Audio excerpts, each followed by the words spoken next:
तो क्वेश्चन है कि कैसे हम अपनी स्टडीज़ को एनहांस कर सकते हैं, ट्रांसफॉर्म कर सकते हैं। तो यहाँ पे हमें देखना चाहिए कि जब हम पढ़ रहे होते हैं, जब हम बात करते हैं स्टडीज़ की, तो स्टडीज़ होती है माइंड के थ्रू, है ना। माइंड को एनहांस करे बिना स्टडीज़ को एनहांस करने का कोई तरीका नहीं है। आप एट मोस्ट अगर स्टडी को एनहांस करने की कोशिश करोगे बिना माइंड इटसेल्फ को एनहांस करे, तो फिर आप क्या करोगे, आप स्टडी टेक्निक्स को एनहांस कर सकते हो, है ना। तो फिर आप नई नई टेक्निक्स ही लेके आ पाओगे, लेकिन कोई रियल ट्रांसफॉर्मेशन नहीं होगा माइंड के लेवल पे। कोई रियल ट्रांसफॉर्मेशन नहीं होगा, क्योंकि जितने सारे काम हैं जो भी आप करते हो उन सब में डेफिनेटली माइंड इन्वॉल्व होता है। तो माइंड को एनहांस करे बिना कैसे काम होगा।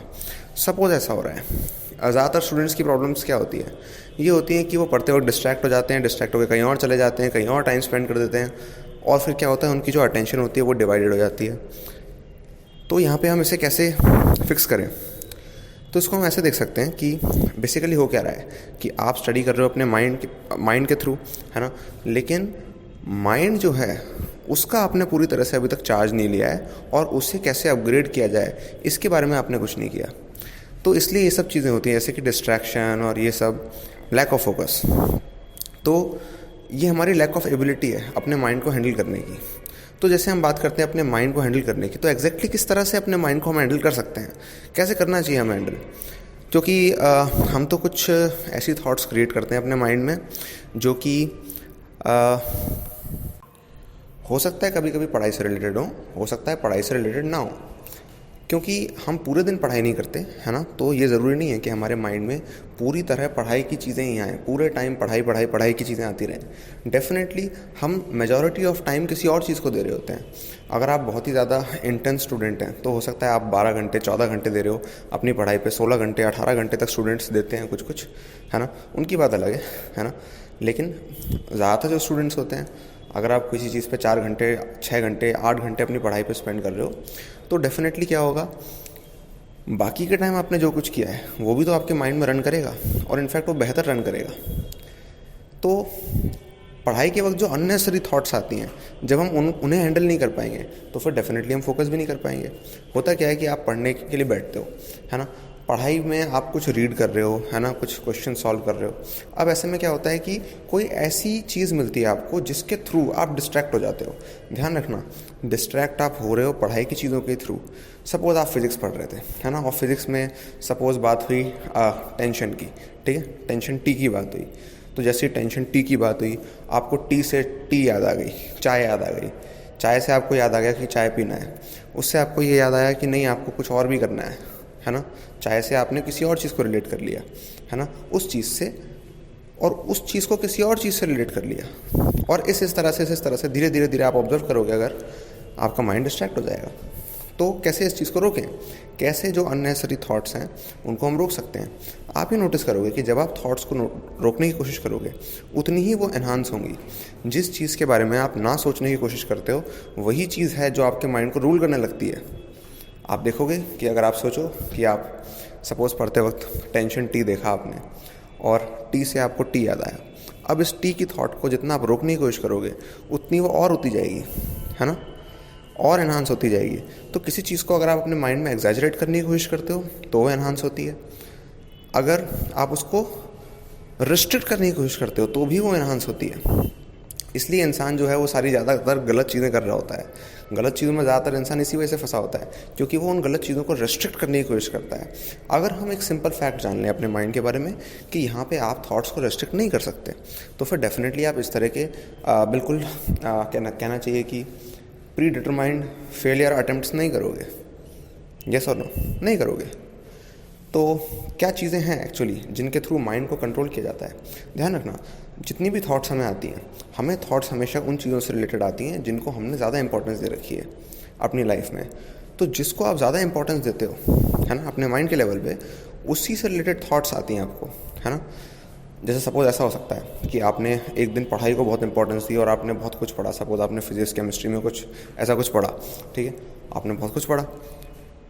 आप ये देखोगे कि अगर आप जिस दिन अपनी पढ़ाई को इम्पोर्टेंस देते हो और उसी से रिलेटेड चीज़ें सोचते रहते हो, तो फिर क्या होगा, डेफिनेटली ऐसा हो सकता है कि आपके ड्रीम्स में भी फिज़िक्स की और केमिस्ट्री की कैलकुलेशंस आएँ।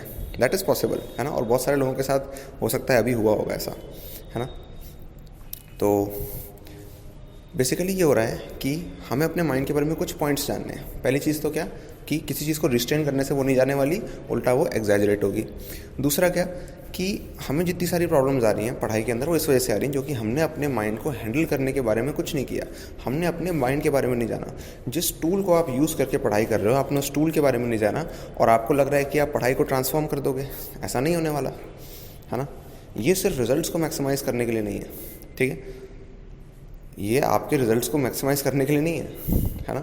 ये इसके बारे में है कि हम माइंड को हमेशा यूज़ कर रहे होते हैं, तो ये एनहांस फॉर्म में होना चाहिए। अगर माइंड एनहांस फॉर्म में होगा तो हम जो कुछ भी कर रहे हैं वो एफर्टलेसली होना चाहिए, है ना, यस और नो। तीसरा पॉइंट हमने ये देखा कि अगर हम किसी चीज़ को ज़्यादा इंपॉर्टेंस देते हैं तो फिर क्या होता है, डेफिनेटली वो चीज़ अब हमारे माइंड को रूल करती है। ये तीसरी चीज़ हमने सीखी। चौथी चीज़ क्या है वो मैं आपको बताता हूँ।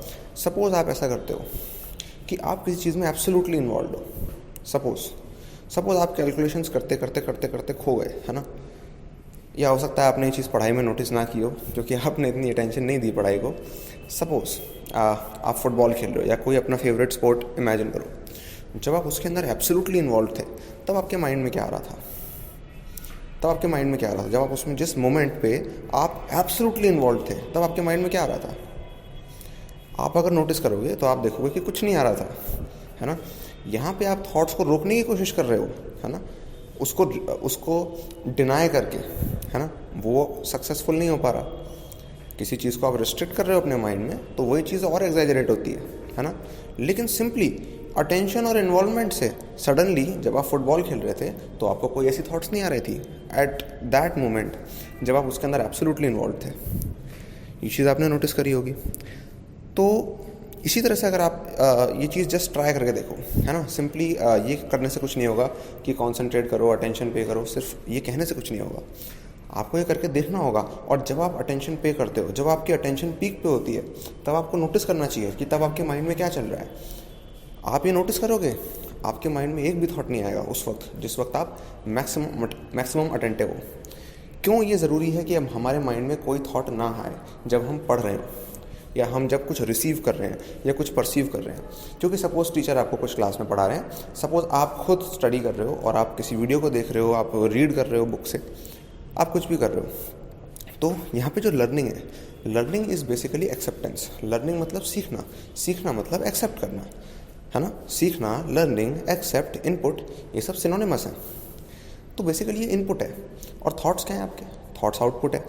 तो सपोज़ लर्निंग के टाइम आपके खुद के थॉट्स पूरे टाइम ऑन रहते हैं तो फिर डेफिनेटली क्या होने वाला है यहाँ पे, वो आपकी लर्निंग को रेजिस्ट करेंगे। This is how it works. नहीं, लेकिन हमें पढ़ते वक्त तो दिमाग लगाना चाहिए, सोचना चाहिए।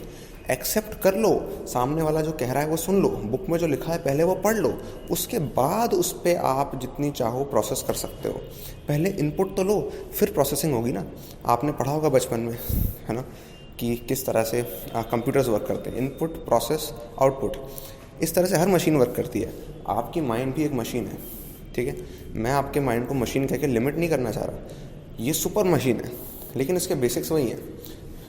पहले इसमें कुछ इनपुट होता है, इनपुट आपके माइंड से नहीं होता।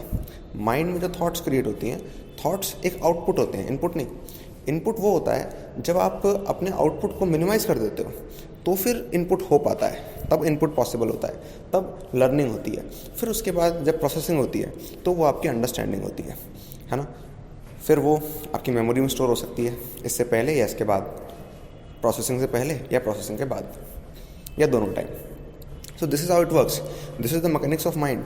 अगर आप मैकेनिक्स ऑफ माइंड पे ध्यान नहीं देते, है ना, मतलब ये है कि जिस मशीन को आप यूज़ कर रहे हो आपने उसको यूज़ करना नहीं सीखा ठीक से, तो डेफिनेटली और स्पेशली तब जब इस मशीन को आप पूरे टाइम यूज़ कर रहे हो, है ना। सपने में भी आपको कुछ ना कुछ ड्रीम्स आते रहते हैं, इसका मतलब आप सपने में भी अपने माइंड को यूज़ कर रहे हो। सवाल बस ये है कि कॉन्शियसली या अनकॉन्शियसली।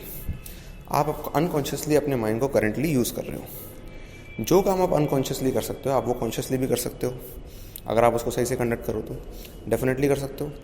तो ये चीज़ है जो आपको करनी है, ठीक है। आपको अपने माइंड को कॉन्शियसली कंडक्ट करना है और बिल्कुल स्ट्रेट होकर देखना है कि how does the damn thing work, कैसे ये काम करता है। तो हमने ये 4 पॉइंट्स कवर किए कि किस तरह से ये काम करता है। अगर सपोज़ हमें लर्निंग मैक्सिमाइज़ करनी है और नो थॉट वाली स्टेट लेके आनी है लर्निंग के टाइम, कि हम बिल्कुल अलर्ट हों, कोई थॉट हमें डिस्ट्रैक्ट करके इधर या उधर ना ले जाए। आप देखोगे लर्निंग ट्रिमेंडस वे में होगी अगर आप ऐसे करते हो। तो फिर ऐसे में हमें क्या करना है, हमें अटेंशन पे करके देखनी है। आप ये चीज़ ट्राई कर सकते हो। सपोज आप 3 मिनट के लिए, सिर्फ 3 मिनट के लिए किसी एक पॉइंट पे अटेंशन पे करते हो। जितनी इंटेंस हो सके उतनी अटेंशन, स्लोली आप अटेंशन की इंटेंसिटी बढ़ाते हो। आप ये चीज़ नोटिस करोगे, जब आपकी अटेंशन एक सर्टेन पीक पे होगी, उस समय आप ये देखोगे कि कोई थॉट नहीं आ रहा, है ना। सिर्फ आप ज़बरदस्ती जब थॉट क्रिएट करोगे तभी थॉट आएगा। मतलब थॉट प्रोसेस एक कॉन्शियस प्रोसेस बन जाएगी, जो कि अभी लार्जली अनकॉन्शियस है। तो हम सीख रहे हैं, हम पढ़ाई कर रहे हैं माइंड को यूज़ करके, और वो हो रहा है अनकॉन्शियसली। इस वजह से हम एक डिसएडवांटेजेस पोजीशन पे आ रहे हैं। अगर इसी को हम कॉन्शियसली कंडक्ट करना सीख जाएं तो फिर डेफिनेटली इसके साथ वंडर्स किए जा सकते हैं। तो 5वीं चीज़ आपने ये सीखी कि आप जब नो थॉट की स्टेट में होते हो या लीस्ट नंबर ऑफ थॉट्स की स्टेट में होते हो, तभी सबसे ज़्यादा आप रिसेप्टिव होते हो, है ना। तो पढ़ाई के वक्त रिसेप्टिव आप इस तरह से हो सकते हो। तो ये 5 पॉइंट्स हैं जो कि डेफिनेटली, जैसा कि हम हर वीडियो में करते हैं, है ना, ऐसा लगता है कि एक तरह का रेवोल्यूशन है। हाँ, ये है कि आपको पता है मैं क्या कहने वाला हूँ। तो आपको क्या करना है, इन 5 पॉइंट्स को कमेंट डाउन करना है ना। अपनी लैंग्वेज में आप इसको जितना एक्सप्लेन कर सकते हो शॉर्ट में, उतना एक्सप्लेन करो, और फिर आपको इनको डेफिनेटली इम्प्लीमेंट करना है। आप इनके बारे में अगर आप अच्छी तरह से जान लेते हो तो ऐसा हो नहीं सकता आप इसको इम्प्लीमेंट ना करो। अगर आप इसको जस्ट अभी ट्राई करके देख लो, जस्ट अभी ट्राई करके देखो, ऐसा हो नहीं सकता कि आप इसको इम्प्लीमेंट ना करो, है ना। क्योंकि इसका टेस्ट ही कुछ ऐसा है ना। अगर आप इन 5 पॉइंट्स को अप्लाई करते हो तो फिर आप देखोगे कि इंस्टेंट चेंज आ रहा है। ऐसा नहीं है कि मैं आपसे कह रहा हूँ कि कुछ हफ्तों बाद, महीनों बाद कोई चेंज आएगा। आप ये नोटिस करोगे कि इंस्टेंट चेंज आएगा, आपके सिर्फ पढ़ने के तरीके में नहीं, आपके हर एक काम को करने के तरीके में। देखो ऐसा है कि आपको ऐसा लगता है कि जब पढ़ते टाइम ही आप अटेंशन पे करोगे तो एकदम से अटेंशन कहीं से आ जाएगी। नहीं, आपको अपनी लाइफ में अटेंटिव होना होता है। आपको अपनी पूरी लाइफ में अटेंटिव होना होता है। तब आपके लिए अटेंशन, पढ़ते वक्त अटेंशन, या जब आप चाहते हो तब अटेंशन एक बहुत नेचुरल प्रोसेस बन जाती है ना। ये एक आर्टिफिशियल प्रोसेस नहीं रहती जो कि आपको अलग से ज़बरदस्ती करनी पड़ेगी, या किसी को आके, मेरे जैसे किसी को आके ज़बरदस्ती करवानी पड़ेगी। खैर, आपको पता होगा मैं ज़बरदस्ती नहीं करता, है ना। मैं आपको मैं वाइज इनफ समझता हूँ, है ना, तो इसलिए मैं ज़बरदस्ती नहीं करता। तो मुझे गलत मत प्रूफ करना, ठीक है। तो अब यहाँ पे क्या है कि आपको कमेंट करके बतानी है सारी चीज़ें, है ना। जैसा कि मैंने पहले भी कहा था कि वीडियोस पे लाइक से ज़्यादा कमेंट्स होने चाहिए। मुझे वो वीडियो बिल्कुल नहीं पसंद जिसमें कमेंट्स कम होते हैं और लाइक्स ज़्यादा होते हैं, मुझे बिल्कुल नहीं पसंद, ठीक है। लेकिन लाइक करना है तुम्हें भी, ठीक है। और कमेंट भी करना है ना। तो ऐसा होना चाहिए। हो सकता है लाइक करना तुम भूल जाओ, कमेंट करना नहीं भूलना। ये बात मैं हर बार बोलता हूँ, इस बार भी बोलूँगा, क्योंकि कुछ लोग होंगे जो इस वीडियो को पहली बार देख रहे होंगे, कि यहाँ पे ध्यान रखना, लाइक करने में कोई दिमाग नहीं लगता, कमेंट करने में, जो भी सीखा है उसे लिखने में, इसमें दिमाग लगता है। ये वो चीज़ है जिससे आप ग्रो करने वाले हो। लाइक करने से आप ग्रो नहीं करोगे, खाली वीडियो ग्रो करेगी, है ना। वो वीडियो ग्रो करना भी ज़रूरी है एक लेवल पे, लेकिन आपका ग्रो करना उससे भी ज़्यादा ज़रूरी है ना। ये मोस्ट इम्पॉर्टेंट चीज़ है। ऑलराइट, तो ध्यान रखना, ये जो भी बताया गया मैकेनिक्स ऑफ माइंड के बारे में, ये सब कुछ नहीं है। ये कुछ ऐसे पॉइंट्स हैं जिनको आप अभी अप्लाई करके देख सकते हो, और ये कुछ ऐसे पॉइंट्स हैं जो कि ईजिली अंडरस्टैंडेबल हैं। इन्हें कोई भी अंडरस्टैंड कर सकता है ना। इसे अंडरस्टैंड करने के लिए और इसे अप्लाई करने के लिए, इम्प्लीमेंट करने के लिए कोई रॉकेट साइंस नहीं लगती। ये आप नॉर्मली कर सकते हो, है ना। तो मुझे ये चाहिए कि जो स्टूडेंट्स हैं वो एटमोस्ट अटेंशन पे करते हुए पढ़ के कुछ करें, ये ज़्यादा इंपॉर्टेंट है, रादर देन कुछ भी रैंडम करके और वो मार्क्स ले आ रहे हैं। मुझे उन मार्क्स से लिटरली कोई मतलब नहीं है, मैं स्ट्रेट अवे बता दूँ। आपको हो सकता है उन मार्क्स से कोई मतलब हो, मतलब रखो, कोई दिक्कत नहीं है ना। जैसा कि मैंने कहा था, एग्ज़ाम एक गेम की तरह होना चाहिए, है ना ज़्यादा मार्क्स आने से कुछ बहुत बढ़िया मिलेगा, है ना कम मार्क्स आने से कुछ खास जाएगा। लेकिन जैसा कि हम गेम में करते हैं, लाना हाई स्कोर ही है। जैसे आप गेम में करते हो ना, आपको जीत के कुछ खास मिलने वाला है, ना आपको हार के कुछ खास आपसे जाने वाला है ना। बट स्टिल आप हाई स्कोर के लिए खेलते हो, है ना, पूरे इन्वॉल्वमेंट और प्लेफुलनेस के साथ। इस तरह से आपको एग्ज़ाम को भी खेलना है। ठीक है, एग्ज़ाम देना नहीं है, एग्ज़ाम के लिए प्रिपरेशन नहीं करनी, एग्ज़ाम को खेलना है। एग्ज़ाम एक प्लेफुल प्रोसेस होनी चाहिए। जब कोई चीज़ प्लेफुल है तभी वो लेस स्ट्रेसफुल हो पाएगी, है ना। और जो चीज़ आप सीरियसली ले लोगे उसमें नेचुरली स्ट्रेस अपने आप आएगी, है ना। तो प्लेफुल बनाने के लिए क्या करते हैं, अगर कोई चीज़ आपको प्लेफुल बनानी है, डेफिनेटली आपको ये रियलाइज़ करना पड़ेगा कि ये एक प्ले है, this is not the real thing, it's just a play, it is a play. ठीक है, सिर्फ एग्ज़ाम नहीं, जो कुछ भी आप कर रहे हो उसको आपको प्ले की तरह करना चाहिए, तभी आप प्लेफुली कर पाओगे। जब आप प्लेफुली कर पाओगे तभी आप इसको स्ट्रेसलेसली और सिंसियरली कर पाओगे। लोगों को लगता है कि प्लेफुली करने का मतलब ये होता है कि हम इग्नोरेंट हो गए किसी चीज़ के बारे में। नहीं, जो प्लेफुल है वही सिंसियर हो पाएगा, क्योंकि जो प्लेफुल नहीं है वो स्ट्रेसफुल हो जाएगा, है ना, कुछ समय बाद, है ना। बस ये देखना है कि वो पॉइंट कब आता है, वो स्ट्रेसफुल हो जाएगा। और जो स्ट्रेसफुल हो जाएगा वो अपने माइंड की कैपेबिलिटीज़ को कम कर देगा। जो अपने माइंड की कैपेबिलिटीज़ को कम कर देगा वो अपनी स्टडीज़ को भी कम कर देगा एक पॉइंट पे। और जो अपनी स्टडीज़ को डिक्रीज़ कर देगा, क्या वो सिंसियर है? नहीं, वो सिंसियर नहीं है। सिर्फ वो जो प्लेफुल है, सिर्फ वो ही सिंसियर है। जो प्लेफुल नहीं है वो सिंसियर नहीं है। सीरियस हो सकता है, देखो, सीरियस मतलब क्या होता है। जैसे मेरे दोनों पेरेंट्स डॉक्टर्स हैं, है ना, तो मेरे लिए बचपन से सीरियस शब्द का मतलब ये था, सीरियस मतलब कोई मरने वाला है, ठीक है। और इंग्लिश में भी ऐसा कहते हैं ना कि जब कोई ज़्यादा सीरियस होता है तो हम बोलते हैं ही इज़ डेड सीरियस। तो सीरियस डेड सीरियस मतलब ये कि अगर तुम सीरियस होते जाओगे तो एक दिन तुम डेड सीरियस हो जाओगे, है ना। मतलब तुम अलाइव से डेड हो गए। एक डेड इंसान कुछ नहीं कर सकता, है ना। एक डेड इंसान कुछ नहीं कर सकता। सिर्फ एक लाइवली इंसान ही लर्निंग को एनहांस कर सकता है और ट्रांसफॉर्म कर सकता है ना। तो मुझे ये कहने की ज़रूरत नहीं है कि लाइवली हो, ये ऑब्वियसली सबको पता है कि लाइवली होना है ना। तो इसके बारे में कोई डाउट्स नहीं होने चाहिए। दिक्कत ये होती है कि हमें ऐसे मॉडल्स बता दिए जाते हैं जिससे कि हम कुछ ऐसा कर रहे होते हैं जो कि माइंड की मैकेनिक्स के अगेंस्ट है ना। हम ज़बरदस्ती सीरियस हो रहे हैं, प्लेफुलनेस गिरा रहे हैं, स्ट्रेसफुल हो रहे हैं और माइंड को ख़राब कर रहे हैं, क्योंकि हम माइंड की मैकेनिक्स के अगेंस्ट वर्क कर रहे हैं ऐसा करके, है ना। अगर हम माइंड की मैकेनिक्स को समझें और उसी के अकॉर्डिंग वर्क करें तो हम माइंड को बेस्ट यूज़ कर पाएंगे। ये किसी भी और टूल की तरह है। जैसे आप अपना फ़ोन बेस्ट तब यूज़ कर पाओगे जब आपको पता होगा कि how does the damn thing work. इसी तरह से आपको पता होना चाहिए अपने माइंड के साथ how does the damn thing work. जैसे आपको पता होगा कि आपका माइंड किस तरह से काम करता है, आप डेफिनेटली उसको यूज़ कर सकते हो मच मोर पावरफुल वेज में, ठीक है, सिर्फ स्टडीज़ में नहीं, है ना। जैसे कि मैं ये कहता हूँ स्टूडेंट से कि अगर जैसे एक स्टूडेंट था जिसने आके मुझसे क्वेश्चन पूछा था। खैर ऐसे बहुत स्टूडेंट्स हैं, हो सकता है ये क्वेश्चन मैंने 50 बार सुना हो अभी तक पिछले 2 सालों में, कि भैया पेपर के टाइम फोकस कैसे रखें। पेपर के टाइम फोकस नहीं रह सकता। तुम पूरे टाइम फोकस रहोगे तो पेपर के टाइम नेचुरली फोकस आ जाएगा, है ना। लेकिन ऐसा नहीं होता कि तुम दिन के 21 घंटे अनफोकस्ड रहोगे और सिर्फ उन 3 खास घंटों के लिए तुम फोकस्ड हो जाओगे जादू से। This does not happen, it doesn't work this way. ऐसा होता ही नहीं है ना।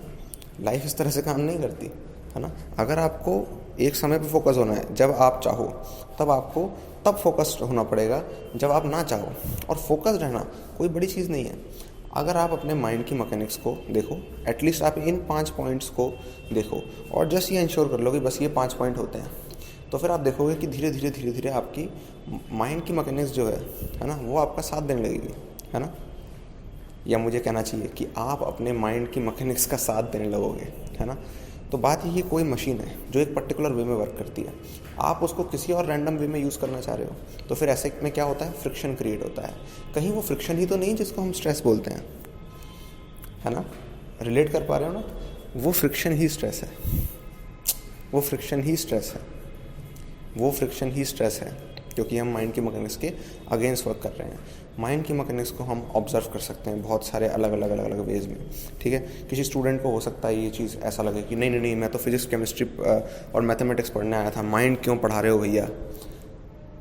तुम चाहे फिजिक्स पढ़ लो, केमिस्ट्री पढ़ लो, मैथ्स पढ़ लो, तुम कितने भी अच्छे चले जाओ, लेकिन मेरी नज़रों में तुम लूज़र हो, अटर लूज़र हो। चाहे तुम जो भी हो, चाहे तुम इलॉन मस्क बन जाओ, चाहे तुम उससे भी बड़े बन जाओ, तुम कुछ भी बन जाओ, लेकिन तुम अगर अपने माइंड को यूज़ नहीं करना जानते तो फिर तुम एक सेंसिबल ह्यूमन भी नहीं हो. फॉरगेट अबाउट अ स्टूडेंट और forget about a successful person. You are a loser, you are a bloody loser. ठीक है, मैं किस तरह की टर्मिनोलॉजी यूज़ करता हूँ क्योंकि वो इंसान एक सेंसिबल ह्यूमन भी नहीं बन पाया जो अपने माइंड को यूज़ करना नहीं जानता, जो माइंड के मैकेनिक्स नहीं समझता. जो माइंड की मैकेनिक्स नहीं समझता और उसको यूज़ करना नहीं जानता, वो माइंड का स्लेव है ना. एक स्लेव को, एक ऐसा स्लेव जो कि एक्चुअली स्लेव नहीं है, माइंड उसका स्लेव होना चाहिए था, है ना. एक ऐसा इंसान जो कि अपने माइंड और बॉडी के लिए किंग है, वो स्लेव की तरह काम कर रहा है गिर कर, है ना. इसे हम अप्रिशिएट नहीं कर सकते, है ना. इसे हम अप्रिशिएट नहीं कर सकते. ये स्लोली अपनी लाइफ को डिस्ट्रॉय करने जैसा है. अनफॉर्चुनेटली स्टूडेंट लाइफ के अंदर ये चीज़ आ गई है ना. ये चीज़ हमको फिक्स करनी है, ठीक है. बट सबसे पहले इन 5 पॉइंट्स को फिक्स करना है. ये 5 पॉइंट्स फिक्स होते हैं तो हम आगे बढ़ पाएंगे. Alright, all the best.